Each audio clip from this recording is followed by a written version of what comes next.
안녕하십니까 여러분, 재간둥이 사이다 박준입니다. 먼저 기쁜 소식 좀 전해드리겠습니다. 한국 사격 대표팀 반유진 선수 어제 공기소총 10m 여자 결선에서 중국 누르고 금메달을 땄습니다. 자, 지난날 공기권총 10m 결선에서 오해진 선수도 금메달 땄죠. 두 번째 사격 금메달이고요. 하계올림픽 토탈에서 100번째 금메달을 목에 걸었습니다.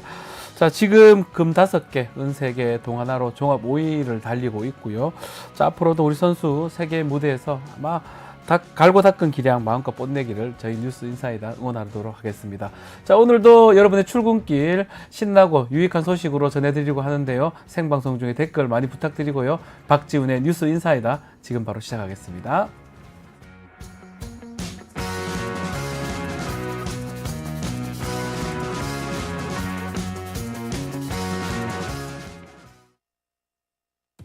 리서치 앱테크 아직 시작 안 하셨나요? 생각만 공유해도 리워드가 쌓이는 서치통 지금 시작해보세요. 원아이디 로그인 후 패널 가입 시 약 3,000원 상당의 리워드 적립. 리서치에 참여하실 때마다 현금처럼 사용 가능한 TTR 적립. 내가 초대한 친구가 패널 가입을 할 때도 리워드 적립. 지금 바로 서치통에서 우리 지역 우리나라의 사건 사고들에 대한 리서치에 참여해주세요. 바쁜 아침 오늘 꼭 가야 할 뉴스 엄선해서 전해드리겠습니다. 듣기만 해도 이가 쏙 뉴스픽. 자, 오늘도 뉴스 토마토의 조성은 기자와 함께하겠습니다. 안녕하십니까? 안녕하세요. 박지훈 변호사의 왼팔 쪽에 앉아있는 조성은입니다. 예. 그래요. 왼팔, 오른팔인데? 예. 박지훈 변호사의 오른팔이 되고 싶습니다. 예. 시청자가 봤을 때는 이제 왼쪽이라 이 말씀을 하시는 것 같습니다. 조성은 기자님. 그런 의미에서 저희 채널 구독, 이제 좋아요, 예. 알림 설정까지 부탁드리겠습니다. 알겠습니다. 감사해요. 뉴스 인사이다. 박주민의 뉴스 인사이다. 구독, 알림, 좋아요까지 좀 부탁드리겠습니다. 자, 첫 번째 소식이 이진숙 방통위원장 후보자에 대한 소식입니다. 어떤 내용입니까? 네, 이진숙 후보자가 대전 MBC 재직 시절 개인 법인카드로 8년간 6억 원 상당의 회사 돈을 사용했다는 의혹으로 정치권이 들썩이고 있는 가운데 추가로 공용법카 사적 유용 정황도 포착됐습니다. 네. MBC에 따르면 이 후보자는 공용법카로 1,500만 원어치가 넘는 와인을 구매했다고 하는데요. 개인 법인 카드로 쓴 것까지 더하면 도합 2,002만 원을 와인 구매에 사용한 겁니다. 2,200만 원이요. 네. 와인을 그때 청문회 과정에서도 좀 좋아하죠. 뭐 이렇게 얘기하긴 하던데. 많이 좋아하시는 뭐 것 이거 같습니다. 사실 뭐 다른 내용도 더 많습니다. 빵하고 뭐 엄청 많습니다. 이 법인 카드를 정말 폭넓게 네. 아주 다양하게 마음 놓고 자기 카드처럼. 쓰는 것 같네요.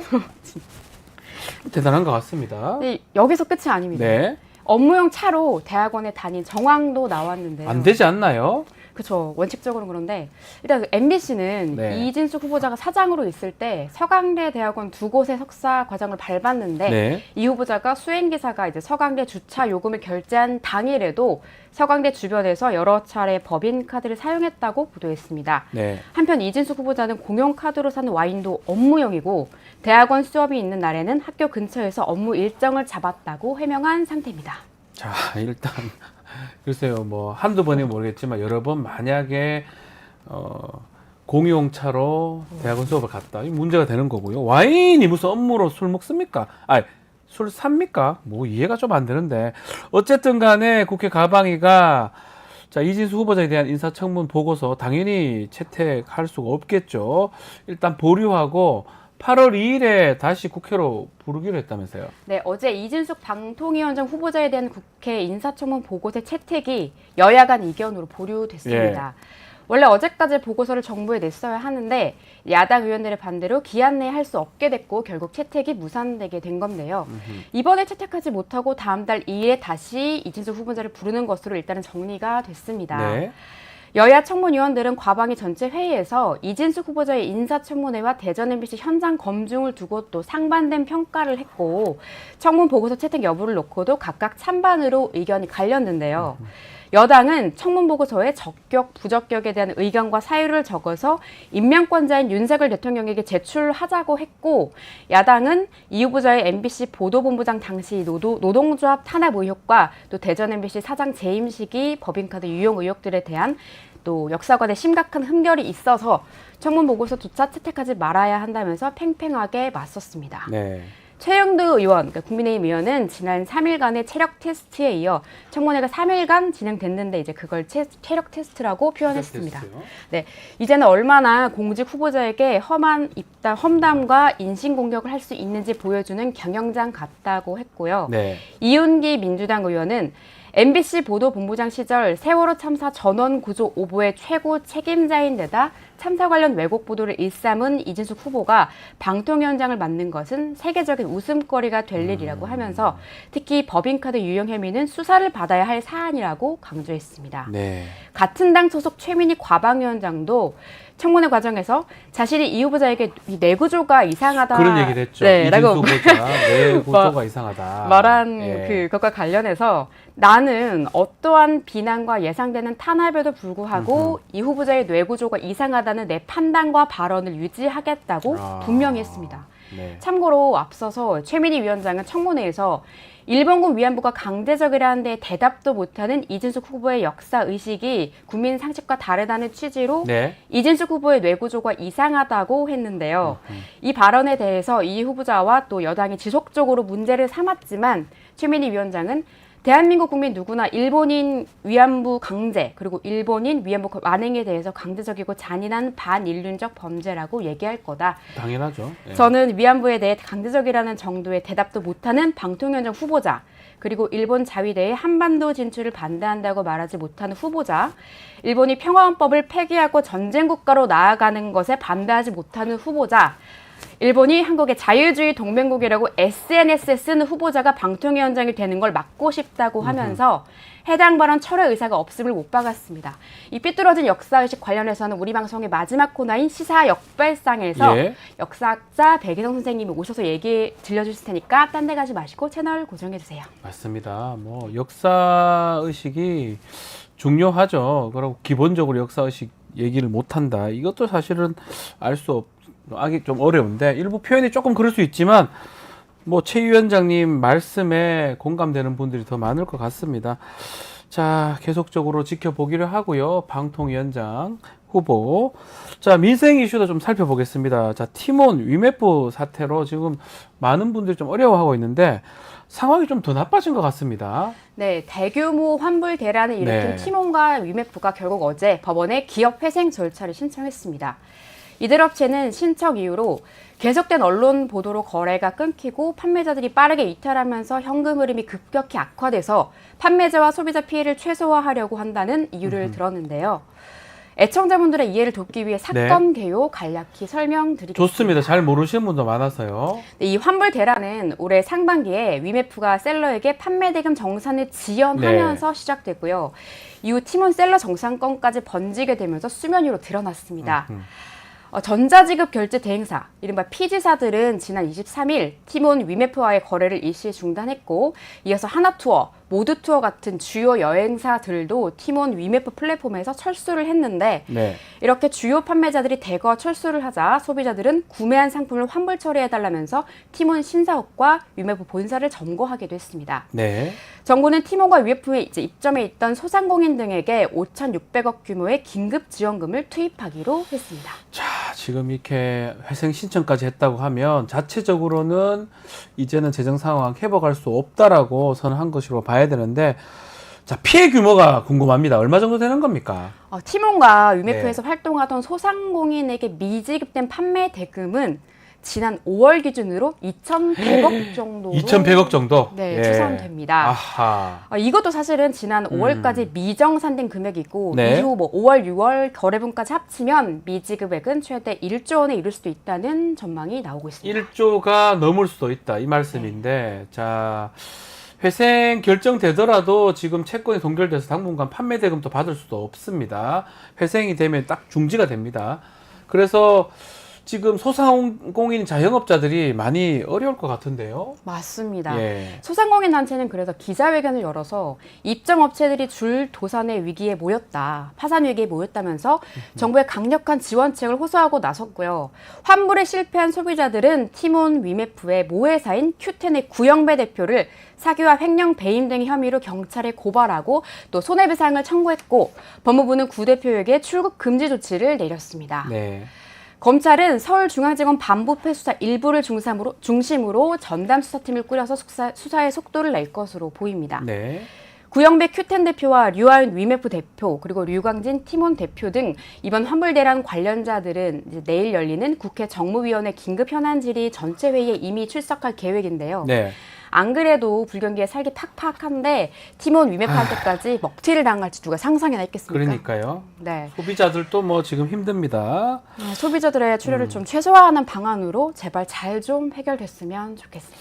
맞습니다. 이제 광야님 오셨고요. 호미 행복만님도 오셨습니다. 아침 햇살, 젤리스, 2%, 전어당, 또 배동호님도 역시 오늘도 출석해서 또 글도 남겨주고 계십니다.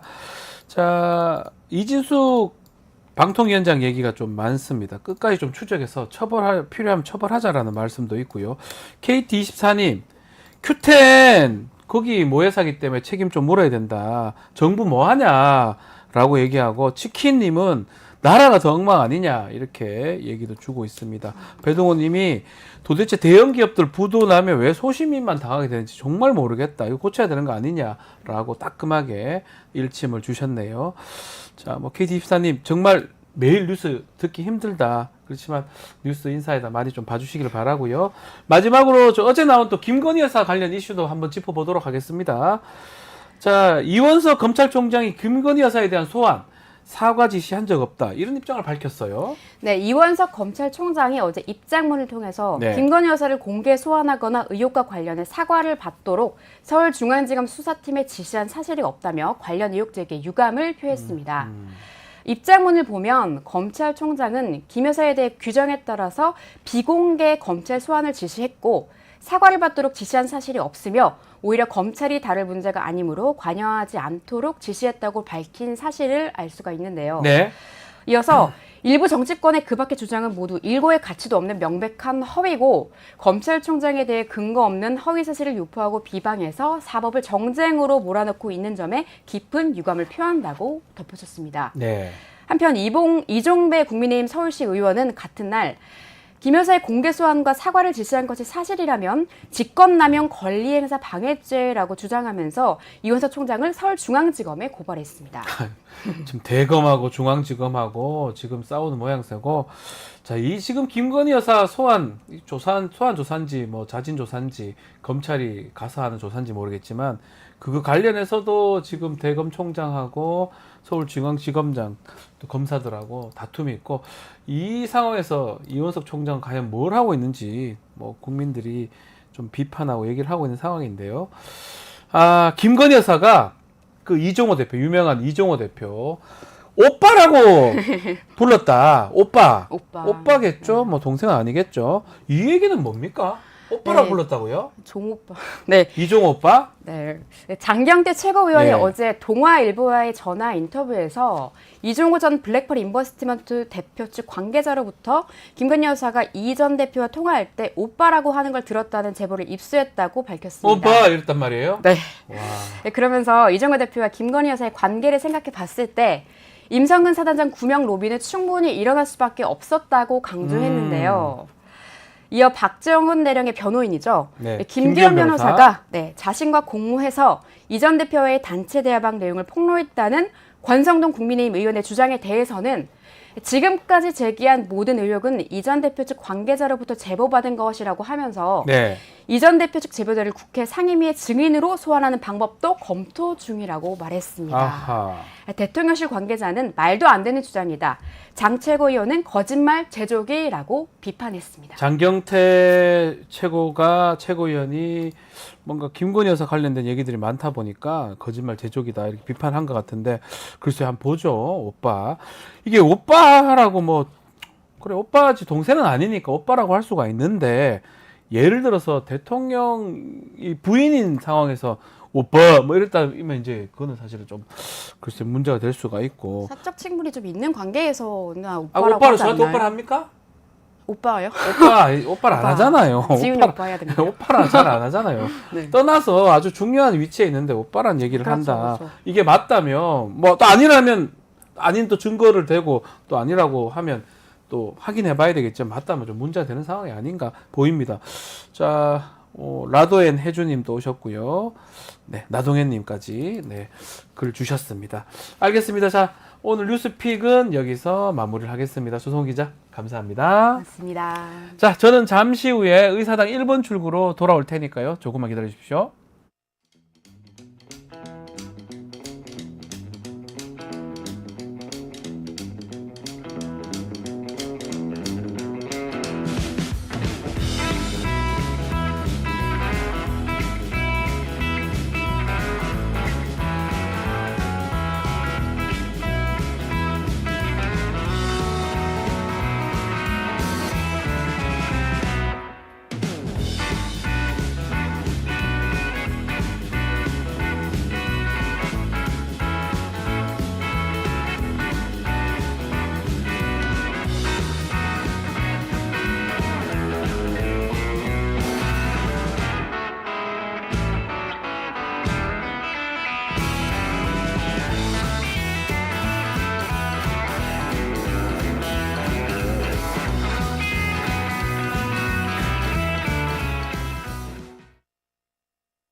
우리 아이 재단에서 뜻을 함께할 정기 후원자분들을 기다립니다. 우리 아이 재단은 한반도 어린이를 위한 재단입니다. 배고픈 어린이들에게 영양 가득한 국수를 보내고 영유아 자폐 조기 검사 지원, 베이비박스의 이유식 정기 배달, 중증장애 미취학 아동들을 지원하고 있습니다. 따뜻한 손길을 이어주는 분들께 우리 아이 팔찌와 감사 선물을 드립니다. 지속적인 지원을 통해 더 많은 어린이들에게 도움을 줄 수 있도록 정기 후원자가 되어주세요. 후원 문의 02-2128-3344, 2128-3344. 언젠가 여의도에서 비상할 날을 꿈꾸는 청년 정치인들과 함께 정치 현안을 짚어보는 시간입니다. 의사당 1번 출구 시간입니다. 자, 오늘도 신인규 변호사, 황희두 이사 두 분 함께 합니다. 안녕하십니까? 네, 안녕하세요. 자, 정치권 이야기 전에 올림픽 한번 지금 하고 있으니까 그 얘기도 좀 나눠보죠. 어떻게 지금 10대들의 활약들이 아주 그래도 우리 국민들한테 기쁨을 주는 것 같습니다. 네. 어떤 경기 재밌게 보고 있습니까? 저도 많이 챙겨보진 못하고 네. 있는데 그 반효진 선수, 사격 선수죠. 공기 소총. 네, 공기 소총. 2007년생인데 이게 또 0.1점 차이로 네. 또 그리고 100번째 금메달, 네. 막 여러 가지 기록을 세우지 않았습니까? 너무 멋져요. 저도 과거에 또 스포츠인 출신으로서 프로게이머, 프로게이머. 예. e스포츠로 e스포츠. 그래서 이게 굉장히 또 다들 대단하다. 네. 저는 이루지 못한 꿈을 네. 또 이렇게 이루는 거 보면서 그리고 또 꼭 메달을 따지 못하더라도 그 땀의 그 그렇죠. 값어치가 엄청나지 않습니까? 예. 그런 차원으로 보고 있습니다. 신은규 변호사님 어떤 경기, 어떤 선수 유심히 대한민국의 보십니까? 위상을 예. 전 세계적으로 드높이고 있어서 우리 선수들 너무나 다들 고생이 많으시고요. 저는 그 양궁 남자 단체전을 굉장히 어제죠. 어제. 네, 감동적으로 봤습니다. 예. 특히나 우리 그 이우석 선수가 음. 뭐 쏘면 그냥 다 10점이에요. 대단해요. 그 볼링으로 치면은 했다면 스트라이크 뭐 이런 거랑 그러니까요. 비슷한 건데 너무 어려운 일들을 제일 먼저 쏘면서 긴장도 네, 많이 될 잘해요. 텐데 네. 너무 멋있었고 우리 김재덕 선수랑 우리 김우진 선수까지 다 잘했어. 너무 멋있었습니다. 아니 저기 계속 보면서 느낀 게 일본하고도 8강 했던가 그것도 제가 봤었는데 너무 상대가 안 되니까 이런 생각을 좀 하면 안 되지만 한 발 덜 쏘도 이기겠다 이런 생각을 제가 할 정도로 그 생각 정도로? 차이가 많이 났고요. 뭐 어쨌든 노력했기 때문에 그만큼 사실 한국 여자 양궁은 좀 잘했지만 남자 양궁 단체는 약간 좀 이게 될까 뭘 걱정 많이 했었는데 어쨌든 생각하는 족족 금메달 따주고 우리 목표가 5개라 그런데 5개를 벌써 이뤘어요. 그렇죠. 목표를 빨리 이루고 종합 한때 1위까지 갔다가 지금 종합 5위던데 어쨌든 우리 국내 정치권 소식은 좀 재미는 없는데 이 파리 올림픽 우리 국민들한테 많은 기쁨을 주는 것 근데 같습니다. 저는 이게- 요 말씀 꼭 드리고 네, 싶은 네. 게 결과에는 너무 저는 집착할 필요는 없다고 아, 생각합니다. 예, 그러니까 예. 올림픽 정신이라는 것도 음. 그 과정에서 우리가 얻는 유익들이 굉장히 많은 맞아요. 거거든요. 네. 그래서 전 이번에 뭐 메달 따신 분들 너무 축하드리고 또 못 따신 분들도 저는 다 너무 수고하셨다라는 말씀 꼭 드리고 싶습니다. 네. 아니 이게 그 총, 칼, 활 요쪽에서 또 성적이 좋아서 아, 전투의 민족, 전투의 민족이라고 또. 아, 총 칼도 있고요. 또 어떻게 보면 때리고 네. 던지고 네. 맺히고 이런 게 우리 잘해요. 잘합니다. 아마 좋습니다. 어떻습니까? 네. 뭐 고구려 아닙니까 이거? 궁예. 아니, 궁예 죄송합니다. 주먹. 주먹. 이성계 뭐 네. 이런 아닙니까? 그리고 공으로 하는 것도 잘해요. 예, 우리나라. 공도 아, 잘합니다. 잘합니다. 예. 네. 다 잘합니다. 다 잘. 음. 요즘 또 수영도 잘해요. 수영도 동메달 따지 않습니까? 예. 다 잘합니다. 정치만 잘하면 이제. 정치를 좀 잘해야 되는데. 아, 이거 정치 얘기 또 해야 됩니다. 가장 씁쓸합니다. 예. 네. 갑자기 말이 탁 말문이 막혀버리는데. 자, 필리버스터. 아, 저는 좀 놀랍게 필리버스터 보면서 아무도 없는 경우도 있더라고요. 필리버스터. 다 하는데 박선원 의원이 아마 필리버스터 할 땐가. 네. 다 나가버려가지고 네. 없어서 국회의장이 이럴 바야 뭐라 하냐. 아무도 없는 거예요. 아니면 한 두세 명 있는 경우도 있고. 지금 저 때는 좀 많을 텐데 일단 필리버스터 뭐 오늘 이제 마무리가 될 것 같은데 또 뭐 어차피 수순상으로는 대통령 거부권 행사하면 제2요구권으로 갈 것 같은데 어떻게 보고 계십니까?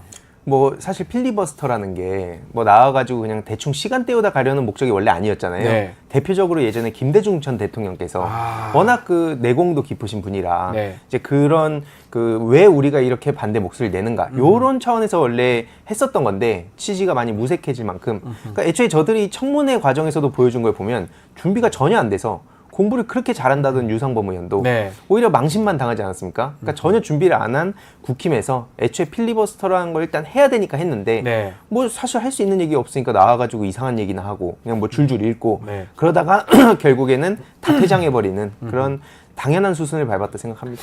결국 이제 시간적으로는 뭐 어차피 대통령 거부권 있잖아요. 그러니까 원래 필리버스터라는 건 뭐냐면 정말 소수 정당이 뭔가 입법 그거에 대해서 막기 위해서 의견을 표출하고 그걸 조금 막는 그 효과인데 지금 보면 어차피 거부권 행사가 거의 예정돼 있고 어차피 법 통과 안 돼요. 시간만 24시간 좀 더 끄는 효과거든요. 더더군다나 문제는 국회의장이 지적했다시피 아무도 없다고. 아무도 없어요. 그래서 그 자리에 네. 다 자러 가버리고. 그러니까 이제 코인 노래방이랑 비슷한 거죠. 혼자 노래 부르고 그러니까 혼자 동전 더 넣고 감동받는 약간 이런 거 있어요. 이게 뭡니까 이게?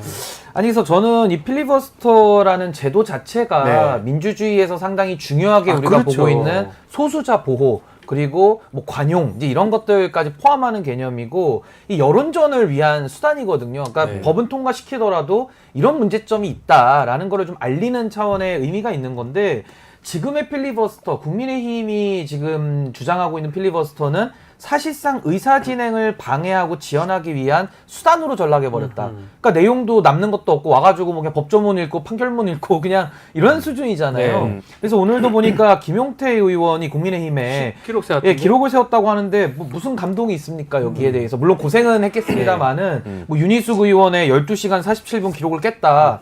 그 무슨 뭐 기록 깬 것도 중요하겠지만은 뭐 내용에 감동이 있어야 되는데 전혀 그런 게 없는 이 필리버스터가 지금 완전히 국회가 정상이 아니라는 그 상황을 그대로 보여주는 거 아닌가 생각이 듭니다. 지금 이제 올림픽 예. 시즌이니까 예. 본인들도 그런 기록 경쟁이라 착각하는 게 아닌지 예. 진종호 청년 최고위원은 거기 가서 막 그 해설했었나요? 아하. 욕 많이 먹고 있던데. 사격 아닙니까 진정호? 네, 예. 그래서 이제 그 해설을 뭐 가까워가지고 했다. 아, 이제 정치 무보수를 그만둔 했다. 겁니까?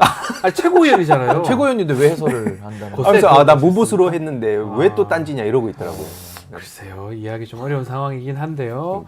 자, 오늘 이진숙 방통위원장 지금 인사청문회 얘기도 좀 해야 됩니다. 자, 일단은 뭐 예상대로 청문 경과 보고서는 채택이 불발됐고요. 대통령은 임명을 강행할 것이다 이런 얘기도 있는데 일단은 앞으로 어떻게 될까요? 탄핵 절차를 또 추진할까요? 민주당은? 근데 저는 인사권, 대통령의 인사권이라는 게 대통령 마음대로 하라고 준 권한이 아니고요. 또 더더군다나 국정 운영이 무슨 놀이터가 아니잖아요. 네. 근데 지금 윤석열 대통령은 국민의 비판은 아랑곳하지 않고 끝까지 본인의 잘못된 국정 운영을 관철시키겠다. 네. 지금 이 의도밖에 없거든요. 그렇다면 지금까지 이동관 방통위원장은 왜 3달 만에 도망갔고 김홍일 위원장도 6개월 만에 도망갔거든요. 네. 그리고 이번에는 또 빵을 그렇게 많이 드셨던 푸드파이터를 예, 예. 지금 이렇게 푸드파이터입니까? 푸드파이터 와인도 좋아하시면. 네. 아니 그래서 저는 이렇게 가면 방통위에 위법한 2인 체제를 네. 가지고 또 방송 장악을 위한 수단으로 쓸 것이 지금 명약관화하잖아요. 그러니까 네. 법률 용어로 쓰자면은 지금 기대 가능성이 없는 겁니다. 네, 제대로 네. 잘할 가능성이. 그렇다면 전 이쯤 가면은 이진수 후보자가 아무 일도 안 했지만은 가서 할 일이 뻔히 예견되잖아요. 그러니까 네, 네. 불이 날 게 뻔히 예상이 되면 가서 진압하는 게 맞거든요. 네. 그래서 저는 그런 차원에서 아주 특수한 상황입니다만은 이런 전례가 없었기 때문에 전 이진수 후보자에 대해서는 국회가 전 탄핵소추권을 발의하는 게 맞다고 보고 여기에 대해서도 윤석열 대통령 굴복 안 하잖아요. 네. 그럼 저는 이제는 3번, 우리가 3세판이 굉장히 중요한 의미잖아요. 더 이상은 이제 용납할 수 없기 때문에 윤석열 대통령에 대한 저는 탄핵소추를 이제는 검토할 때가 그럼 되는 이거 것이다. 자체가 계속 이게 반복된다면 대통령에 대한 탄핵도 가능한 상황이다 이렇게 얘기를 전 책임을 하셨어요. 물어야 네. 된다고 생각합니다. 저 당연하다 생각합니다.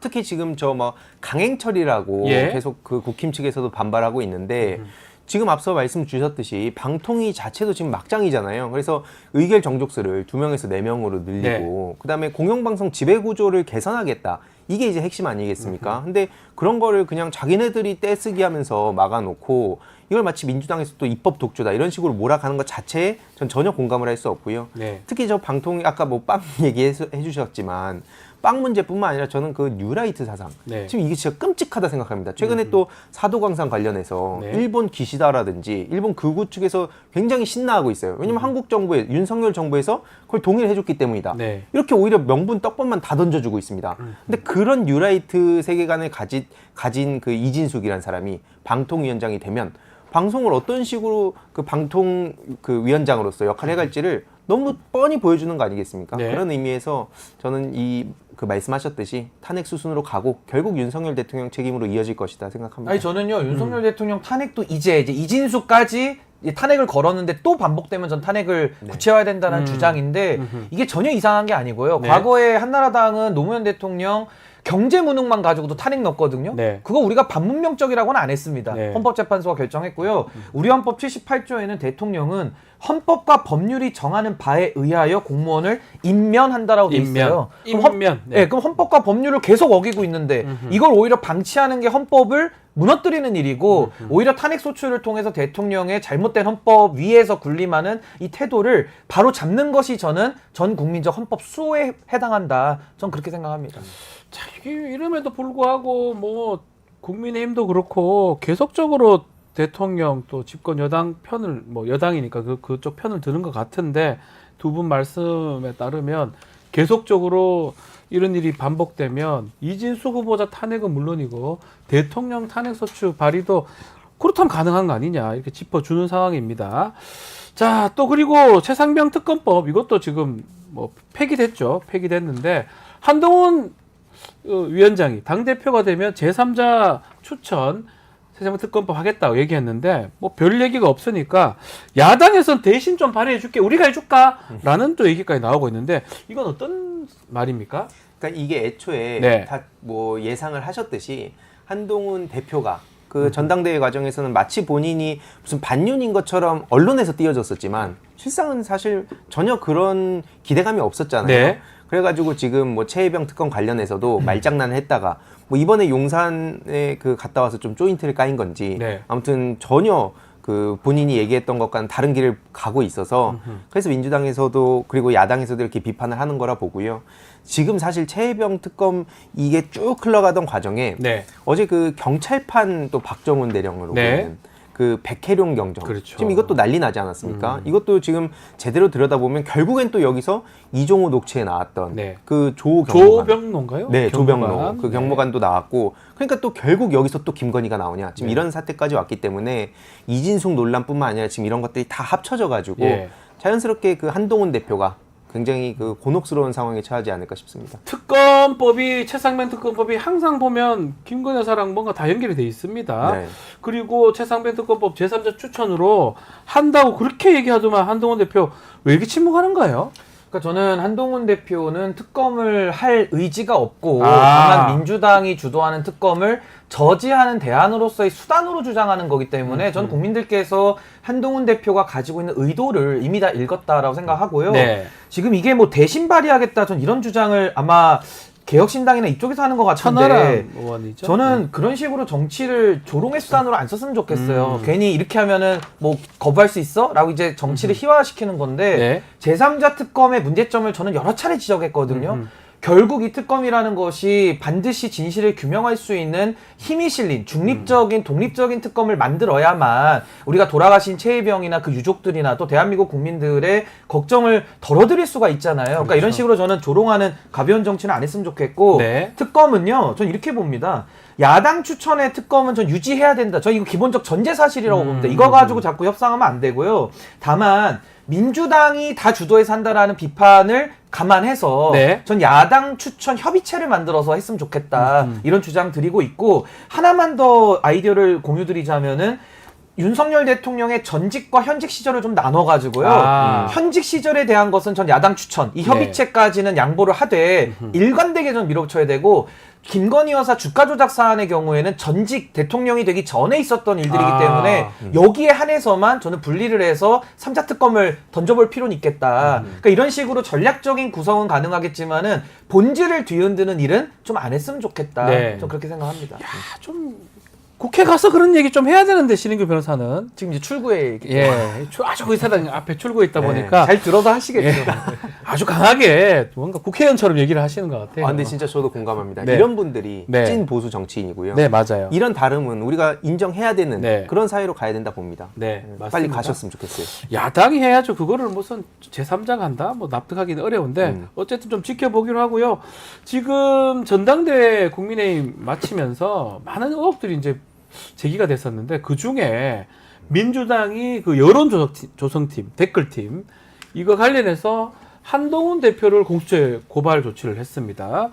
이게 이 고발 내용은 또 뭐며 만약 고발되게 되면 어떤 수순을 밟게 되는 겁니까?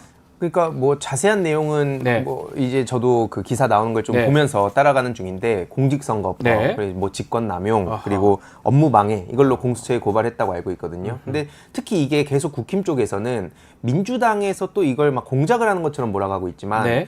다들 아시는 그 장해찬 씨가 얘기를 했었잖아요. 장해찬 전 최고. 네. 그러니까 저들은 그냥 자기네들 좀 조금만 쑤신다 싶으면 네. 그거 다 좌파 공작이다 이러는데 그 이제 그 세계관대로면 장해찬 씨가 좌파가 되는 겁니다. 또. 네. 그러니까 그런 식으로 계속 이걸 그냥 시간만 때우고 그냥 대충 미루다가 결국엔 그 나중에 더 큰 값을 치르는 것 같거든요. 그래서 지금 한동훈 대표 같은 경우에도 용산에 갔다 와가지고 결국 지금 이렇게 뭐 사실 속내는 원래부터 똑같았겠지만 아무튼 표면상으로도 한동훈 특검법이 또 걸려있기 때문에 네. 지금 이런 식으로 반윤인 척하다가 또 결국에는 바로 방향을 튼 게 아닌가 싶습니다.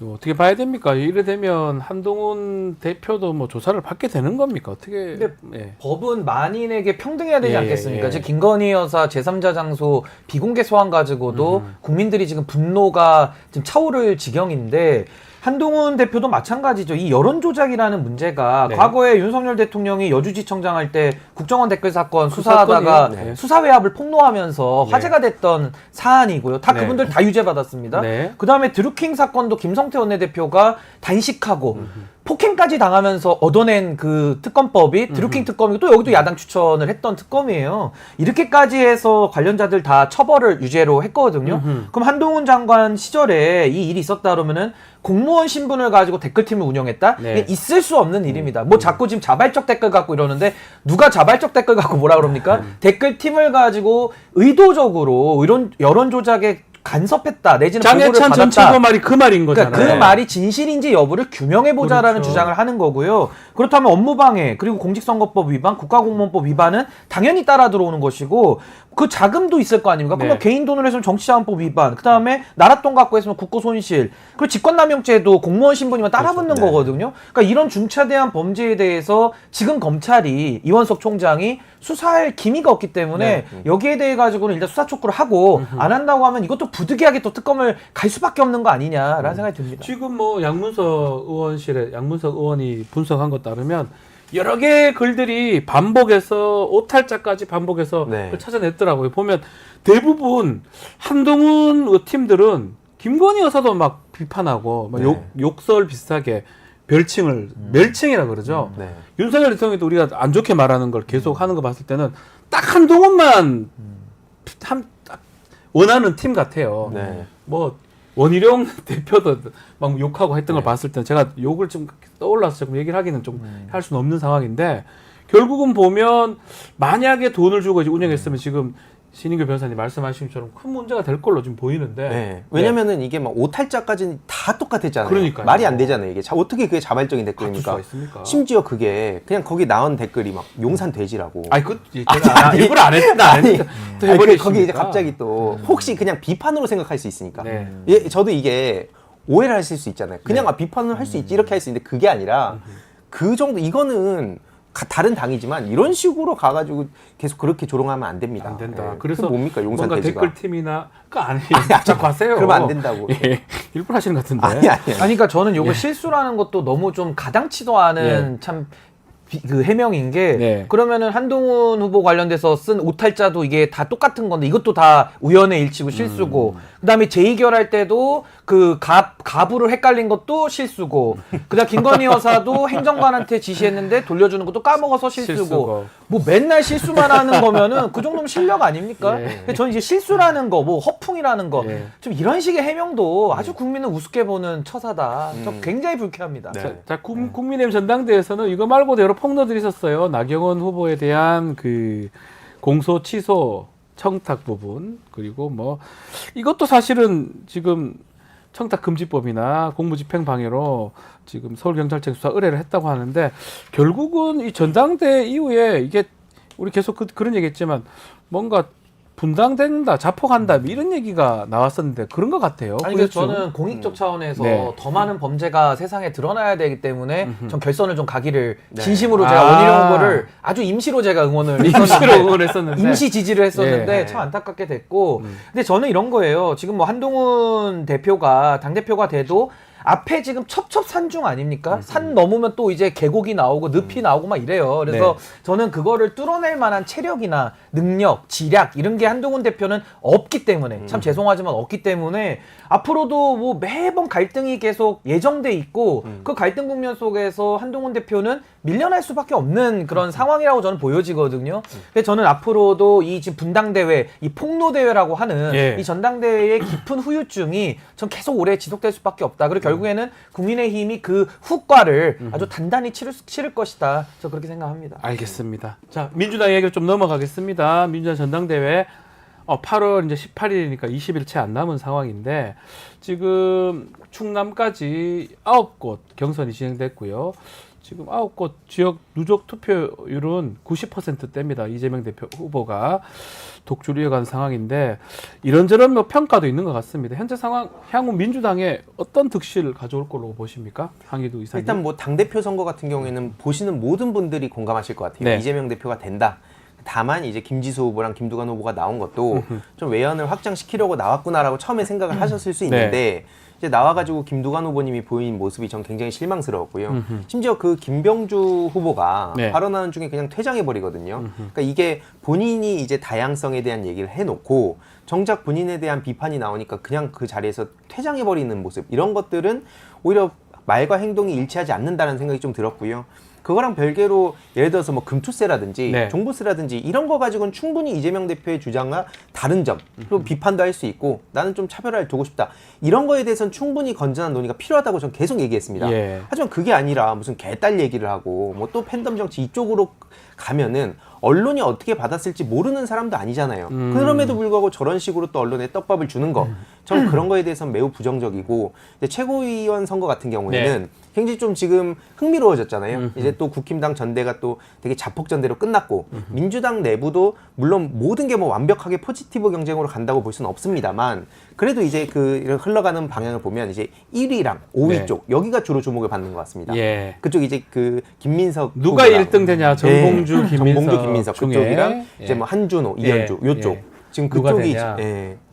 자, 뭐 지금 김두관 후보 뭐 개딸 점령 발언 등등이 좀 논란이 되는 것 같고 최고위원까지 한번 짚어주십시오. 민주당 전당대회. 그러니까 저는 이제 이게 당대표 경선이 사실은 전당대회의 꽃인데 이제 이재명 대표가 워낙 지금 차이를 많이 내고 있기 때문에 90%라고 하니까요. 그렇죠. 그래서 이재명 대표가 당선되는 게 기정사실이다 보니까 주목을 덜 받는 거는 뭐 부인할 수 없는 사실인 네. 것 같고요. 아마 이재명 대표 체제가 되면 지금 최고위원들도 다 이재명 대통령 만들겠다를 주로 이야기를 하고 있기 때문에 맞습니다. 아마 이재명 대표의 당 장악은 더 강화될 것이다 이렇게 생각을 하는데 저는 김두관 후보가 전당대회에 출마를 했다 그러면은 지지자들 그것도 열성 지지자들 그분들과 싸울 게 아니라 정말 본인의 정치적인 내공을 가지고 선의의 경쟁을 하면서 민주당을 더 발전시키는 쪽으로 나오면 참 좋겠는데 네.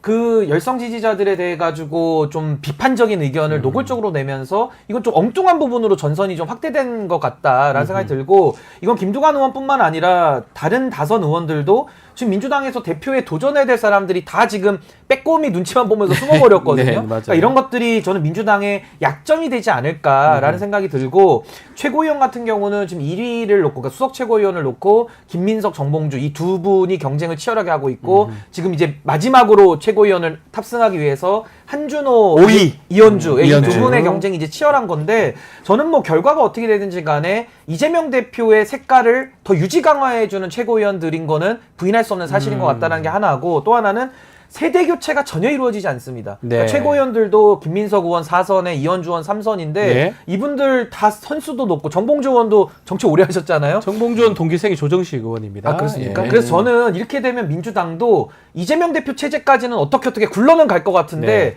과연 그 다음이 있을까? 이제 거기에 대해서는 세대 교체가 전혀 이루어지지 않은 그러니까 고인물이 된다라는 비판을 좀 피하기 하면 어렵지 않을까라는 우려가 좀 듭니다. 자, 뭐 최고위원은 누구가 될 것 같습니까? 예. 아, 이게 특히 최고위 예. 쪽은 예측이 예. 어렵긴 한데 예측 자체가 어렵죠. 지금 이제 흘러가는 추세로 보면 예. 이제 뭐 아까 말씀드렸듯이 1위 쪽은 뭐 누가 수석이냐 요거기 때문에 뭐 누가 되냐 아니냐 요 차원은 아닌 것 같고 네. 5위 쪽은 이제 이현주 후보랑 한준호 후보가 있는데 한준호 후보가 이제 남은 쪽이 호남 쪽이지 않습니까? 네. 그래서 그런 점에서 한준호 후보가 또 다른 그림을 그려갈 수 있지 않을까라고 예측은 하지만 네. 어쨌든 중요한 건 나온 분들이 다 워낙 각자 강점이 있기 때문에 전 뭐 개인적으로는 김민석 한준호를 찍었습니다. 계속 제가 얘기했었어요. 아, 그 얘기 해도 됩니까? 예, 했습니다. 제가 예. 했는데 네, 네. 그거랑 별개로 예. 나온 분들에 대한 네거티브가 너무 심해지지 않았으면 좋겠어요. 그러니까 왜냐면 제가 이렇게 얘기를 하면 지지자분들끼리 싸우거든요. 네. 걔는 안 된다, 뭐 네, 쟤는 네. 안 된다. 그런 방식으로 가면 우리가 결국 국힘에서 예. 보여줬던 그 자폭전대 그거랑 똑같은 방향으로 가진 않겠지만 그렇게 과열이 되면 나중에 봉합이 어렵습니다. 네. 그래서 그렇게 가진 않았으면 좋겠다. 아, 좀 뭐 정봉주 이제 전 의원 원외인데 아주 앞서가는 모습도 좀 눈에 띄었는데 또 너무 앞서간다 싶으니까 또 김민석 또 후보한테 또 표가 또 가는 모습. 하여튼 민주당 근데 전당대회. 경쟁이 좀 이게 네. 치열하게 돼야 네. 그래도 좀 흥행의 요소는 분명히 생기는 거기 때문에 네. 어찌됐든 1위 경쟁과 5위 경쟁을 놓고는 나름대로 좀 볼거리는 좀 생긴 거 아닌가 그런 것 같습니다. 자, 한동훈 체제 이제 들어서면서 정점식 정치계 위장 이걸 어떻게 할 것이냐 이게 논란이 되고 있었는데 글쎄요 왜 이게 관심을 가지게 되는 걸까요? 정점식 의장 이 누가 뭐 이분한테 뭐 관심을 가는 게 아닌데. 자, 이게 원래는 네. 그 최고위원회 구성에 원내대표랑 정책위 의장이 들어가는데 그렇죠. 과거에는 정책위 의장이 러닝메이트로 원내대표랑 같이 선출을 했어요. 근데 네. 그게 이제 당원이 바뀌어서 이제는 원내대표랑 협의를 해서 당대표가 임명하도록 바꿨거든요. 네. 그러다 보니까 지금 최고위원회가 소위 말 5대4 그러니까 친윤 그룹이 5명, 한동훈 그 대표 쪽이 4명 예. 이렇게 돼 있다 보니까 요 정책위 의장을 당대표가 이제 자기 원하는 사람으로 바꾸면 네. 또 5대4로 그 뒤바뀌기 때문에 이제 지금 관심을 갖는 거거든요. 네. 근데 여기서도 참 공교롭게 또 정정식 의원인데 이분 또 검사 출신이에요. 그러니까 대통령도 검사, 당대표도 검사, 정책위장도 검사, 뭐 추경호 의원은 검사 아닌가요? 그분은 아니죠. 재경행시 재경행시인데 출신. 뭐 비슷한 거 아닙니까? 고시네. 그쪽이도. 고시 클럽이죠. 고시, 그러니까 네. 이게 국민의힘이 가지고 있는 한계를 그대로 드러내주는 것이 아닌가라는 생각이 네. 들고 결국에는 한동훈 대표가 자기의 인사권조차도 쓰기가 매우 부담스러운 이 당내 현실이 한동훈 대표 체제가 얼마나 취약한지를 그대로 지금 반증해주고 있는 거 아닌가라는 생각이 듭니다. 자, 정책위 의장 정점식 찐윤 아니냐 이런 얘기도 있는 것 같은데 사실 국민은 잘 몰라요. 그냥 검사지 그냥 뭐 어떤 차이가 있는지 잘 모르는데 어쨌든 간에 9명의 최고위 구성 중에 누가 다수를 점하느냐 정책위 의장이 누구냐에 따라서 달라질 것 같긴 한데 교체를 한동훈 대표는 좀 하고 싶다 이렇게 봐야 되겠죠. 하고 그쵸 하고 당연히 싶을 하고 텐데 근데 이제 그러다 보니까 소위 제 얘기가 아니라 네. 주로 나오는 거 보면 갓딸 얘기 나오잖아요. 네. 이제 갓딸들 그러니까 박지원 의원이 하셨나요? 가짜딸이란 뜻인가요? 가발 그게 오늘 오늘 세게 말씀. 저는 처음 들어가지고. 저 처음 들어봐요. 네. 갓딸. 아니 얘기가 나오더라고요. 아니 그러니까 그동안 네. 한동훈 대표랑 그리고 네. 국힘 측에서 맨날 이재명 대표 팬덤 얘기했잖아요. 근데 지금 그쪽 심각하거든요. 아. 정점식 그 정책위 의장 같은 네. 경우에 페이북 닫았다며요. 예, 지금 다 사퇴하라고 나가라고. 왜 지금 나가라고 난리가 났어요. 그런 난리가 난 걸 언론이 어떻게 보도하는가를 좀 같이 봤으면 좋겠습니다. 이거는 보수 진보를 떠나서 왜 여기도 그럼 팬덤이라면 모든 팬덤이 문제 제기한다면 이해할 수 있습니다. 저는 공감 못하지만 근데 왜 이게 한동훈 측이 이건 잘한다로 가는지 네. 그리고 오히려 막 몇몇 언론사에서 제가 거론하진 않겠습니다만 오히려 이재명 대표 그렇게 비난하더니 오히려 한동훈한테 막 삼촌 응원해요 뭐 이런 식으로 기사 써주고 이런 거 보면 아주 기가 막힙니다. 네. 그 같은 기자가요. 예. 그러니까 그런 거 보면서 우리가 좀 균형감을 좀 찾자. 뭐 어떤 언론사는 한동훈 대표를 뭐 메시아라고까지 표현하는 네, 데도 있어가지고 메시아요? 전 참 네. 기가 막혔습니다. 맞습니다. 네. 그 정점식 의장이 지금 상황상 본인이 힘들어서 빠질 수도 있겠네요. 그러니까 원래대로면 이게 맞죠. 이제 네. 황우여 대표가 비대위원장 임명했던 분인데 원래는 새 대표가 뽑히면 임명직들은 다 사표를 내는 거예요. 맞는데. 내면 새로운 대표가 수리할 사람 수리하고 또 갈 사람 이어가는 거거든요. 근데 여기에 대해서 사표를 또 안 내는 것도 굉장히 웃긴 건데 예. 그 자체는 이제 이분들이 믿는 구석이 있는 거죠. 윤석열 대통령이나 김건희 여사 쪽을 믿고 우리는 당내에서 알박기를 좀 해야겠다라고 하면서 권력투쟁으로 지금 이 자리를 놓고 쓰는 거고 친윤들도 물러날 수는 없는 게 아니 지금 최고위원도 나름 방어를 선전했고 네. 최고위원에서 5명을 자기들이 가지고 있어야 의결할 때 상당히 유리하지 않습니까? 근데 이거를 양보하기란 또 쉽지 않을 거고 해서 전 앞으로도 정정식 지금 인사 문제가 이젠 시작이다. 이거부터 특검법 1, 2, 3로 계속 산 넘어 산으로 갈 수밖에 없다. 전 한동훈 대표가 스트레스 많이 받을 것 같아요. 결국은 한동훈 그 대표하고 윤석열 그러니까 대통령실하고 갈등 요인들이 너무 많은 것 같아요. 네. 이거 다 극복이 가능할까요? 저 불가능하다 봅니다. 삼겹살 먹는다고 될 일인가요? 그 통합쌈 먹었잖아요. 통합쌈. 통합산 먹었는데 밥풀이 튀어나왔어. 예. 아니 웃긴 게 그 전당대회 바로 다음 날 네. 김민전 최고위원, 예. 김재원 최고위원 예.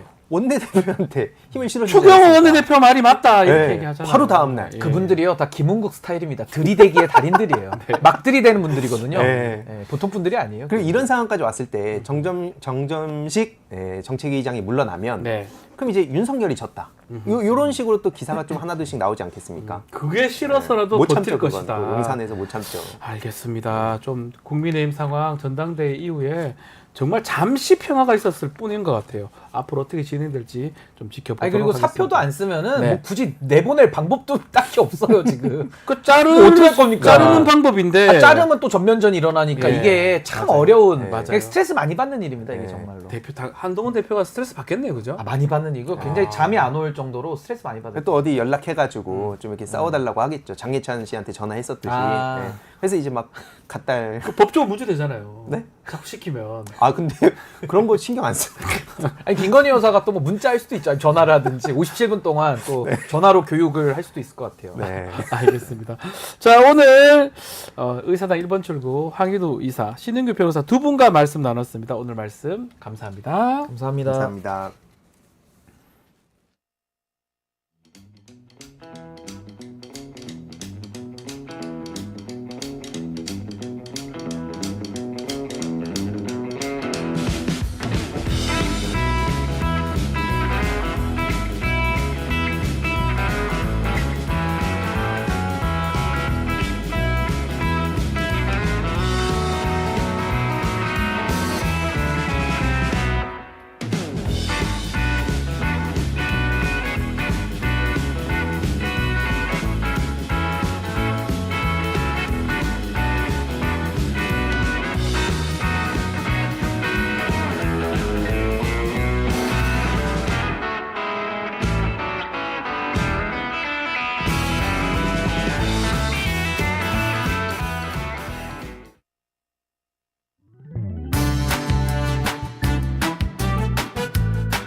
자, 화요일 시사 역발상 코너입니다. 시사를 또 역사하고 또 같이 좀 보겠다 이런 의미에서 시사 인물 또 이슈, 역사 사건 맥락에서 해석해보고 교훈을 얻는 시간입니다. 백이성 역사 크리에이터와 함께하겠습니다. 안녕하십니까? 안녕하십니까? 네, 반갑습니다. 시사 역발상. 예. 네, 자 본격적 이야기 전에 이 얘기 좀 해봐야 될 것 같아요. 사도광산 이야기. 네. 일제 강점기에 조선인을 또 대규모로 강제 동원한 니카타현의 금강인데 네. 이곳을 지금 27일 지난 27일에 유네스코 세계문화유산에 등재가 됐습니다. 네.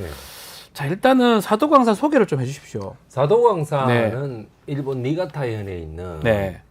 원래는 이제 정부가 다 소유했던 네. 광산인데 이게 미쓰비시의 음흠. 불화가 됐죠. 미쯔비치. 예. 메이지 유신 이후에 네. 미쓰비시의 불화가 돼가지고 민간 기업 차원에서 그 자원을 모두 다 거둬들인다. 그렇죠. 하는 어떤 그런데 이 광산이 뭐냐면은 조선인들을 또는 중국 사람들을 네. 또는 동남아시아 사람들을 모두 다 강제 동원한 기록이 너무나 명백하다라는 것입니다. 아, 정말. 예. 네. 그런데 물론 일본 정부는 동원은 했는데 예. 강제는 아니었다. 뭔 소리고. 예. 그러니까 뭐 누가 돈 벌러 왔지 우리가 언제 강제를 했느냐. 정말. 이런 이야기입니다. 예. 강제의 서류적인 증거는 없습니다. 예. 구술사적인 증거가 있을 뿐입니다. 아, 구술로. 예. 진술 같은 걸로. 거기 노동자들이 예. 난 강제로 갔다. 아하. 그런데 일본에 보니까 강제라는 증거는 없어. 음흠. 다 불태워 버렸다는 것이죠. 네. 바로 그런 의미가 되겠습니다. 일단 이게 지금 전범기업이고 예, 전쟁에 동원됐던 그런 전범기업 소유의 강산 아니겠습니까? 예. 사도광산. 네. 그때 우리 조선인의 우리 한국인의 강제동원 피해는 어느 정도입니까? 747명이 일단은 예. 구술을 했고요. 예. 그래가지고 일단은 우리나라 학계에서는 정설로 받아들여지고 있습니다. 그리고 사도광산사 고본이라는 책에 책에 예. 무려 1519명을 데려왔다. 그런데 여기에 강제 동원했다라는 구절이 없어요. 데려왔다라고 돼 있고. 데려왔다? 예. 그럼 자발적으로 데려왔다. 강제로 데려왔다. 그럴 리가 있겠습니까? 그러니까요. 이입. 예. 저 먹고 살기 그러니까 이 일하기 힘든 곳에 네. 우리 노동자들이 그걸 어떻게 알아가지고 네. 돈 벌러 갔다는 이야기입니까? 그러니까요. 말도 안 되는 소리죠. 예. 자, 이렇게 사실은 사도광산이 우리 조선인들을 강제 동원하고 뭐 동남아시아인들도 마찬가지고요. 네. 이게 사실은 전 불쾌한데 느낌에. 아주 불쾌하죠. 근데 이 사도광산을 일본이 세계문화유산으로 등재한 이유나 숨은 의도는 뭐라고 봐야 됩니까? 일단은 예. 자기들의 그 조선을 침략해 들어갔다든지 중국을 침략해 들어갔다든지 우리는 그렇게 생각하고 있는데 네. 자기네들은 그렇게 생각 안 하는 거지. 네. 그리고 국제적으로 뭐 동아시아 태평양과 관계없는 어떤 그 서구 열강들 뭐 혹은 아프리카 이런 데에는 네. 자기네들은 어디까지나 그 근대화를 이루어주기 위하여 거기로 갔다. 혹은 문화를 전달하기 위해서 그걸로 갔다. 이런 식으로 말을 하고 싶은 거예요. 정말 눈 가리고 아웅하는 격인 거죠. 네. 그러면서 뭐냐면은 아주 부드럽게 부드러운 어떤 제국주의였다. 우리는 뭐 영국이나 프랑스의 제국주의하고 다르다. 이런 어떤 말이 아닌가 생각합니다. 야, 이게 그거를 이제 알려주려고 이 사도광산을 세계문화유산으로 등재를 하려고 했다는 건데. 그게 한 가지 이유가 예. 있습니다. 뭐냐면 미쓰이나 미쯔비시라든지 스미토모 같은 예. 이런 재벌의 입김이 워낙 세기 때문에 일본 자민당에 예. 그러니까 그런 재벌의 역사를 세계문화유산으로 둥갑시키는 것이죠. 미쓰비치는 아직까지 있잖아요. 아주 전범 탄탄하게 기업이지만? 있죠. 예, 그 세계 기업 다 예. 완벽하게 그러니까요. 있습니다. 예. 근데 이 과정에서 우리나라의 외교력이 형편없었다, 뭐 실패했다 이런 얘기가 있는데 이건 어떤 얘기입니까? 저는 아무리 봐도요. 예. 저는 아무리 봐도 윤석열 정부가 왜 존재하는지 모르겠어요. 우리가 그 축구에도 보면은 유효 슈팅이라는 게 있습니다. 네. 골을 차가지고 그 골문 안으로 들어가는 슈팅을 말하는 거거든요. 뭐 골포스트 맞고 이런 거는 생각 안 합니다. 예. 골문 안으로 들어가는 슈팅이 왜 중요하냐 하면은 그거는 골키퍼가 없었으면 득점일 거다라고 그러니까요. 생각하는 거예요. 그러니까요. 그런데 저는 윤석열이라는 골키퍼가 있는지 모르겠어요, 지금. 골키퍼입니까? 그 우리나라의 그 골키퍼가 있는지 모르겠어요. 일본은 당연히 유효 슈팅을 쏠라고 하죠. 그러면은 골키퍼가 막아야 되는 거 아니겠습니까?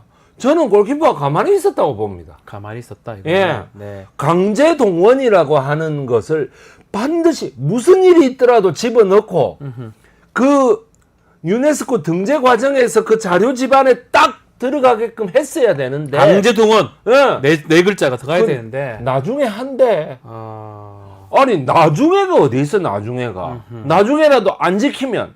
그래서 일본은 이미 전과가 한 번 있지 않습니까?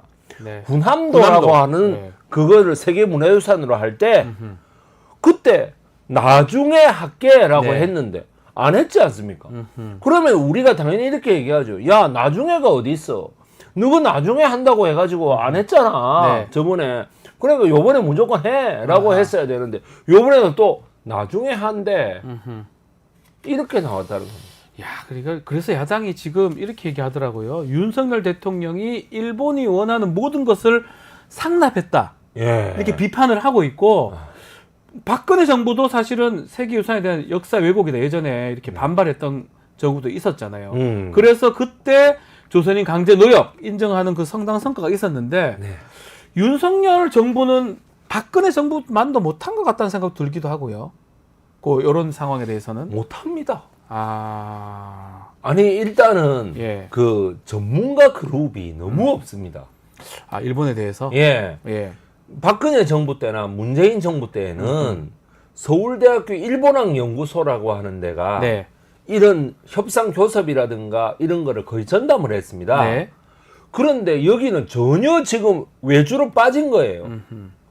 그러면 도대체 무슨 전문가 그룹이 있어가지고 이걸 담당한다는 겁니까? 그러니까 지금 서울대 남기정 교수가 네. 그 밝힌 거에 보면은 도대체 왜 우리 정부는 일본에서 뭐라 그러면 다 받아주는지 모르겠다. 일본에서 뭐라 그러면 뭐 그냥 다 오케이 하고 다 받아준다는 거예요. 일본이 좋습니까? 아니 뭐 일본과의 과거를 잊고 미래를 지향하는 파트너십이야말로 예. 한일 관계의 미래를 위한 진정한 길이다라고 자꾸 얘기하고 있는데 이건 나는 개소리라고 생각합니다. 아유, 예. 세게 또 말씀하시네요. 어유 개소리입니다 이거. 예. 예, 정말 제가 봤을 때는 예. 요번 사도광산의 이런 등재라고 하는 거는 예. 나는 일종의 외교 참사다. 저는 그렇게 참사다. 예. 아, 태만으로 인한 외교 참사다. 태만이라는 거는 게을렀다. 잘 예, 몰랐다. 게을렀다. 잘 몰랐다. 아하. 말 그대로 그런 그 일본학 연구소라고 하는 그런 좋은 교섭 단체를 놔두고 그거를 놔두고 왜 정부가 단독으로 협상을 하느냐는 거죠. 하지도 못하면서. 제대로 하지도 알지도 못하면서. 못하면서. 예. 그러다 보니까 참 들으면 들을수록 답답합니다. 네. 잘못된 역사라면 저는 역사 되게 중요하다고 보거든요. 역사가 네네. 중요하죠. 역사를 잊은 민족은 앞으로 갈 수가 없는데 그렇습니다. 잘못된 역사라면 항의를 해야 되고 끝까지 해야 되는데 일본의 역사 왜곡하는데 어쩌면 들러리를 우리나라가 우리 정부가 쓰고 있는 거 아니냐. 예, 일본의 근대화 유산이라 하면서 이거를 에도 시대에 네. 에도 시대라는 게 참 에도 맞고 그 에도 뭐야 이른바 도쿠가와 네. 바쿠후 시대에만 해당되게 딱 만들어 가지고 네. 일본이 정말 간사합니다. 머리 좋네. 간사하고 에도만 있었습니까? 그 후도 계속 있었는데. 예, 그 후에도 계속 사도광산 했는데 그러니까 뭐야 사도광산을 하니까 지금 일본은 축제 분위기라는 거 아닙니까? 이거를 우리나라가 용인하고 받아줬다. 이게 참 너무 답답한데요. 너무 답답하죠. 정말 알겠습니다. 사도광산 문제 상황 앞으로 계속 지켜보기로 하고요. 네. 자, 너무 이게 너무 화가 나서 또 너무 답답해서 이 사도광사 얘기를 먼저 했고요. 네. 본격적으로 좀 시사역발상 코너 진행해 보겠습니다. 네. 저희 현 시대 가장 또 핫한 이슈가 되는 시사적 인물, 네. 또 사건과 비슷한 역사적 인물을 저희가 쫓아가고 있습니다. 네. 자, 지금 가장 핫한 시사 인물 누군지는 뭐 여러분 상상에 맡기기로 하고요. 자, 지난주 제가 우리 배샘 유튜브 커뮤니티 보니까 예. 베트남을 망친 퍼스트 레이디 예. 예. 쩐레슈원 요게 네. 글을 올리셨던데 쩐레슈원 왜 이분을 소개를 했습니까? 쩐레수언. 쩐레수원 저기 이제 한자로는요. 예. 진여춘이라고 아, 씁니다. 예. 쩐레수원이 진천 예. 뭐 호치민 해놓고 호지명 예. 이렇게 예. 쓰는 거하고 똑같습니다. 그렇죠. 예, 근데 저 사람이 어떻게 보면은 남베트남 정권, 네. 예, 응오딘 디엠이라고 하는 남베트남 정권을 호지명한테 그대로 내준 하나의 원인이 되는 사람이 아니냐. 아. 이른바 남베트남을 완전히 그냥 탈탈 털어먹은 거죠. 부정부패로 말이죠. 네네. 그렇다면 일단은 오늘은 쩐렌수원 이 사람 얘기를 좀 해야 될 것 예, 같은데, 자, 이 사람이 일단은 어떤 인물인지 소개를 좀 해주셔야 될 것 같아요. 쩐렌수원. 네, 쩐레수원은 베트남의 영부인입니다. 아, 이분도 퍼스트 레이디니까. 예, 퍼스트 레이디. 아. 네. 이참 그 뭐랄까 그런데 퍼스트 레이디가 정확하게 보면 또 아니에요. 네. 뭐냐 하면은 제수씨예요, 제수씨. 뭐요? 제수 씨요? 예. 응오딘 디엠의 제수 예. 씨. 응오딘 디엔이 이 사람이 이 대통령. 응오딘 디엠이요. 예. 독실한 가톨릭 신자라서 결혼을 안 했습니다. 아. 독신주의자입니다. 자기가 신념을 가지고 결혼을 안 했어. 아하. 나는 결혼 안 할 거야 이런 거예요. 총통이었던 사람이잖아요. 예, 남베트남. 그러니까 남베트남의 대통령이었죠. 총통. 그래가지고 이분이 자기가 퍼스트 레이디 역할을 할 사람이 필요하다. 네.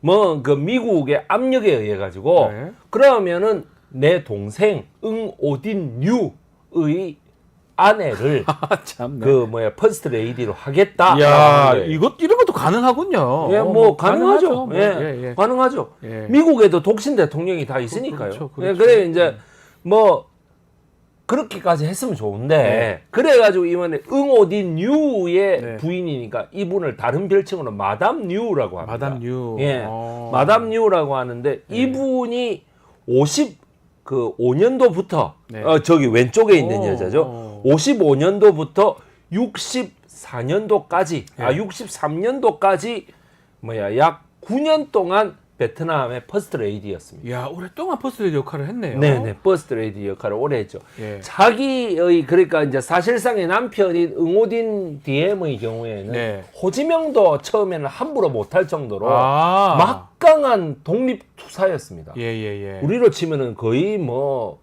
몽양 여운형 선생 같은 이런 사람이었어요. 아, 여운형 선생. 예, 그런데 이 여자가 이제 딱 올라서자마자 지독한 반공주의. 첫 번째. 반공. 지독한 반공주의. 예. 정말 지독스러운 반공주의. 그다음 두 번째가 뭐냐면 지독한 반불교주의. 아. 예, 불교주의. 반공 반불교. 그다음이 뭐냐면 친프랑스주의. 아하. 이 여자 특징이 뭐냐면 베트남 사람이잖아요. 네. 그런데 베트남 말을 할 줄을 몰랐어요. 아, 왜요? 어렸을 때부터 아하. 프랑스 말만 썼다는 거예요. 원래 인도차이나 베트남 등등이 다 프랑스의 프랑스의 식민지였어요. 식민지였다. 1895년부터 예. 프랑스 식민지였다. 이거. 아하. 그러니까 뭐냐면 이 사람은 프랑스 말만 할 줄 알아. 근데 베트남 말은 뭐 얼마입니까? 뭐 안녕하세요 이거밖에 모르는 거예요. 네. 완전 저예요 저. 네. 그렇게 했던 사람이기 때문에 나중에도 안 배웠다 그럽니다. 이야. 그리고 영어도 굉장히 잘하고. 영어 잘하고. 예, 그러니까 이제 미국으로서는 아주 이쁨을 받았죠. 그랬는데 저 여자분이 네. 정확하게 말하면 저 여자가 어떻게 했느냐? 도덕법이라는 걸 실시했다. 법을요? 도덕법 자기가? 뭐냐면 예. 음주, 예. 매춘, 흡연, 마약, 깽 이런 걸 일체 못하게 했어요. 네네. 아예 못하게 뭐 마사지도 못하게 해버렸어요. 마사지도요? 예, 네. 아예 못하게 해버렸는데 자 이래 보면 왠지 좀 좋아 보이잖아요. 전 지금 생각해 보니까 예. 괜찮은 퍼스트 레이디네. 뭐 괜찮은데 방금 이랬는데 예. 그런데 뒤로는 자기 가족들은 그 사업을 다 하는 거예요. 야, 나쁘네. 이른바 9년 동안 뭐냐면은 독점 사업을 자기 시동생하고 친정 오빠 동생들 9명한테 다 해가지고 니는 흡연, 네. 니는 담배, 니는 술, 니는 깽 이래가지고 전부 다 독점 사업을 시켜가지고요. 이 뭐. 어마어마한 재산을 축적합니다. 야, 저 친구가. 대단하네요. 예. 도덕법을 만들어 놓고 그 예. 도덕법 만들어서 국민들을 못하게 하고. 하고 예. 이런 게 만약에 밀주 이런 게 돈이 더 되는 거잖아요. 예. 금연. 그렇죠. 그러니까 외국에 수출하는 이런 거 다 하는 거예요. 야. 그 다음에 또 뭐가 있냐 하면은 자기는 외국 남자 3명하고 외도를 즐겨요. 화끈하네요. 보면 좀 예. 예쁘잖아요. 뭐 그런 아이, 모르겠어요. 예. 이쁘나요? 그러니까 예. 외국 남자 3명하고 예, 외도를 예. 즐기다가 예. 그 외도 현장이 그 이른바 파파라치라고 예. 있잖아요. 그 전부 다 사진이 찍혀가지고 아하. 전 베트남 국민들의 분노를 막 끌어오르게 만든. 야. 이게 사실 대단하네요. 예, 이래가지고 그래가지고 뭐냐면 자기 남편이 뭐냐면 이제 정보부 장관이었습니다. 네. 미국의 CIA 같은. 예. 그러니까 이른바 뭐냐면 그 친호지명 정권, 친북 베트남 정권의 예. 모든 간첩들을 솎아내가지고 죽여버리는 역할을 했던 네. 거죠. 무서운 사람이었어요. 자기 시숙은 대통령이죠. 자기 시숙하고 자기 남편의 명예까지 땅바닥에 추락시켜버린 거예요. 아하. 하지 말라고 해도 뭐 네가 어쩔 건데 뭐 이러면서 네. 다 해버리고 그 다음에 뭐냐면 베트남에서 수사권을 모두 쥐고 있던 검찰들을 뻑하면은 불러가지고 꾸려앉힙니다. 오늘 뭐 얘기하는 거 보니까 뭐랑 비슷하네요. 예, 누구랑 비슷하다. 갑자기 누구 생각이 드시죠? 검찰을 부른다고 예, 하니까. 검찰을 막 불러가지고 막 꾸려앉히고 이러는 거예요. 네네네. 근데 이 사람이 가슴 속에 응어리가 하나 있었습니다. 뭐죠? 응어리가 상처가 있었다. 예. 뭐냐 하면은 그 50년에서 52년 사이에 자기 그러니까 시숙이 2명인데 네. 응오딘 유의 그 시숙이 2명인데 응오딘 디엠하고 나중에 대통령이 됐죠. 네. 제일 큰 오빠가 있었는데 이 큰 오빠가 진짜 독립운동가였어요. 근데 응오딘 키엠이라고 있었는데 얘를 호지명의 그 부하들이 뭐냐면은 전쟁 중에 붙잡아다가 네. 생매장을 시켜버려요. 오빠를. 예. 어. 그 살려달라고 난리치는 오빠를 생매장을 시키고 그 일가를 전부 다 쏘아 죽여버립니다. 호지명이가. 네. 예. 그것 때문에 반공주의가 마음속에 확 들어왔던 거예요. 이건 반공이다. 무조건. 네. 그런데 한 번은 하다 못해서 이제는 뭐냐면 불교가 가지고 있던 모든 사원들을 전부 다 몰수해버립니다. 네. 사원을 전부 다 몰수해버리고. 불교 반불교 예, 정책이니까. 반불교죠. 예. 그런데 베트남 잘 아시지 않습니까? 90%가 불교입니다. 그렇죠. 그러니까 뭐냐면 이게 빼들어가지고 어디로 가느냐 하면은 전국에 몇 개 안 되는 성당 거기에 재산을 다 말 그대로 헌금을 하는 거예요. 아하. 그러니까 이 민중들이 끌어오르죠. 그래서 이제 틱광둑이라는 스님이 이게 틱광덕 스님 소신 공양 사건 이게 좀 근데 이게 뭐 바베큐라고 얘기를 했다면서요. 이거는 말도 안 되는 이게 난리 났다면서요. 예, 틱광둑 사건이라고 예, 하는 예. 게 있는데 당시에 우리나라의 아. 불교 조계종 종정처럼 예. 최고의 스님이 틱광둑 스님이었어요. 이 틱광둑 스님이 66년에 6월 달에 예. 저렇게 몸에다 하노이 한가운데에서 호치민 한가운데에서 저렇게 몸에다 불을 붙이고 근데 그 기도 막 하고 있어요. 그 예, 뜨겁긴데. 소신공양. 이야. 예. 우리가 잘 아는 틱낙한이라는 스님이 그렇죠. 있죠. 들어봤어요. 그 틱낙한. 틱낙한 스님의 스승입니다. 아. 예, 저분이. 그래가지고 이 소신공양을 했는데 아. 저래가 어떻게 생각하느냐 하니까 이 여자가 눈빛 하나 깜짝하지 않고 하는 말이 아니 불교계는 왜 이렇게 시끄러운 거예요. 아니 그 길거리에서 바비큐를 하면 어쩌자는 거예요. 참. 그 다음에 외국의 원조를 받지 말자 하면서 미국제 가솔린으로 소신공양을 하는 게 무슨 이율배반적인 태도예요. 이래 됩니다. 정말. 그 여러분 유튜브에 거기 다 공개돼가 있습니다. 쩐레수원 해가지고 한번 유튜브에 검색해 보시죠. 네. 그 인터뷰 그대로 나옵니다. 정말 최악이네요. 한글 자막도 달려 있습니다. 최악입니다. 진짜. 예, 영어로 딱 인터뷰합니다. 그것이 전 세계의 반감을 불러일으킵니다. 뭐 저런 여자가 다 있어. 그래가지고 결과적으로는 뭐냐면 존 F 케네디 대통령도 네. 그걸 보고 저 완전 미친 저거 여자구만. 아니다 이런 생각이 그래가지고 네. 11월 민중의 분노가 끌어오르고 폭발을 했는데 뭐냐면 11월 달에 정반민이라고 하는 네. 한 군사령관이 쿠데타를 일으키는데 남베트남 예, 남베트남에 예. 쿠데타를 일으켰는데 존 F 케네디 대통령이 아니 그 뒤를 이은 린든 존슨 대통령이 가만히 놔둬라 합니다. 요거 때문에 예. 가만히 놔둬라.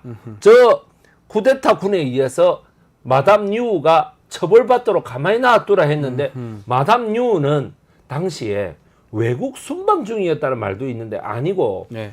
호치민 공항으로 사이공 공항으로 연락에 달려가고 도망갔어요. 외국으로. 살라고 예. 예. 도망가고 지 시숙하고 지 남편은 처형당하고. 처형당하고 이것만 쿠데타 해도 때문에. 진짜 나쁜 거죠. 예. 자기 남편하고 지 시숙은 그대로 놔놓고 말이지. 그래가지고 도망갔습니다.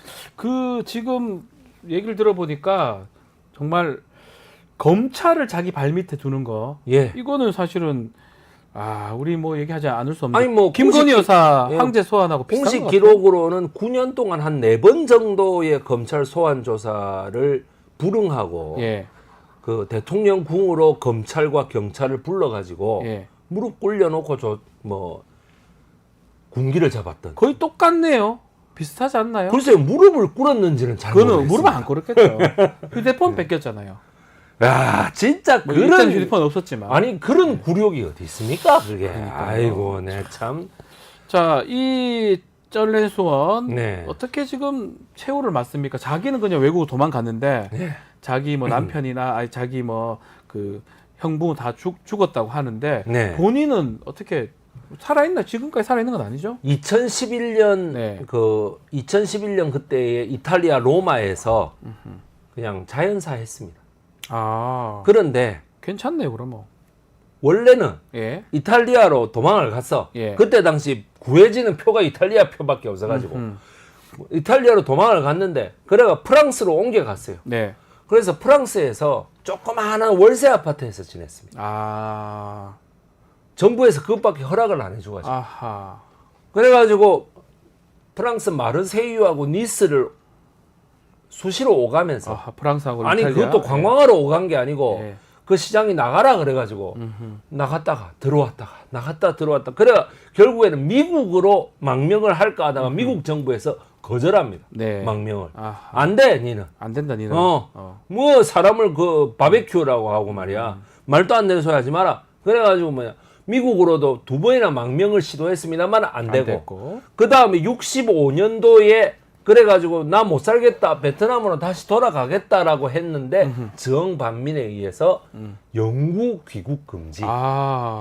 그래가지고 뭐냐면 호치민이 죽었습니다만은 나중에 75년도에 북베트남 정권이 통일했지 않습니까? 그렇죠. 베트남 통일. 그러니까 뭐 북베트남 정권에서는 저 여자는 뭐냐, 인류의 공적이다. 아. 이래가지고 베트남도 안 되고 못 들어오고. 캄보디아로도 안 되고 라오스로도 안 되게끔 딱 해가지고 뭐냐면 태국도 안 받아줬다 그래요. 그러니까 이 여자가 이탈리아에서 로마에서 이렇게 숨어 지내다가 87년대 그래 이제 딸 둘이도 프랑스에서 하나는 변호사가 되고 하나는 미대를 갔는데 예. 전부 다 원인 모를 아주 의심스러운 교통사고에 의해서 죽습니다. 삶이 나중에는 별로 안 좋았네요, 그러면. 당연히 안 좋죠. 예. 그러니까 그 1990년인가 그때도 한번 다시 돌아오려고 했는데 또 다시 금지되고. 네. 그래서 유승준하고도 거의 비슷한 팔자. 유승준이요? 예. 가수. 유승준도 우리나라에 돌아오려고 하지만 자꾸 거절당하지 않습니까? 그렇죠. 그러니까 유승준하고도 비슷한 팔자예요. 예. 그래. 알겠습니다. 자, 우리는 쩐렌수원 얘기를 좀 했는데 예. 마지막으로 이 질문도 하나 좀 하고 마무리를 하겠습니다. 네. 자, 뭐 지금 화제가 되는 게 그 최재형 목사하고 네, 저희 어제 방송도 출연했었는데 김건희 여사가 나눈 카톡 메시지 요거를 오마이뉴스에서 다 공개를 했습니다. 아주 또 청문회에서도 일부 공개가 정말 됐고 우스꽝스러운 어떤 점이 좀 역사학적으로서 주목을 하십니까? 저는 뭐 역사학자라다기보다도 네. 일반 국민의 한 사람으로서 네. 저는 최재형 목사님의 그 카톡 뭐냐면 그 나오네요. 가방을 안 들고 오셨더라고요. 그 미국 방문해서 그 가방을 손에 드신 거를 기대했는데 네. 가방이 마음에 안 드셨던 모양이죠. 라고 얘기하는 그 부분이었습니다. 네. 돌려주라 그랬다며. 돌려주라고 지시를 했다며. 네.